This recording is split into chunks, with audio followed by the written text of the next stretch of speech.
ধরেন আপনার কাছে একটা টেকনো ফোন আছে, তো টেকনো ফোনের ভাইরাস কীভাবে কাটবেন আমি আপনাদেরকে খুব ইজিলিভাবে দেখা দিচ্ছি। প্রথমত সেটিংয়ে চলে যাবেন, সেটিংয়ে গেলে এরকম একটা অপশন দেখতে পাবেন, এখানে ক্লিক করবে এরকম একটা অপশন চলে আসবে, ঠিক আছে।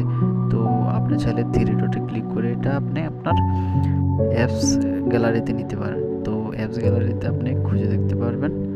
তো আমি আপনাদেরকে দেখে দিতেছি। তো ফোন ম্যানেজার নামে একটা অপশন দেখতে পাবেন, এই যে।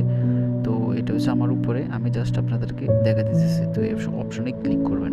তো ক্লিক করলে এরকম ক্লিনে ক্লিক করবেন। ক্লিনে ক্লিক করলে এখানে লেখা আসবে জাঙ্কস ফাইল, ঠিক আছে। তো এগুলো সম্পূর্ণ ভাইরাস। তো আপনি চাইলে অপটিমাইজ স্ক্রিনিং দিতে পারেন। তো এখানে দিলে কি হয়, আপনার ফোনের র্যাম বেড়ে যায়, মানে র্যাম যত ভাইরাস আছে সবগুলো কেটে ফেলবে অটোমেটিক্যালি। তো আপনারা দেখতে পাইতেছেন, যদি আপনি নিয়মিত এরকম একবার করেন দিনে, তাহলে আপনার ফোন কখনোই হ্যাং হবে না।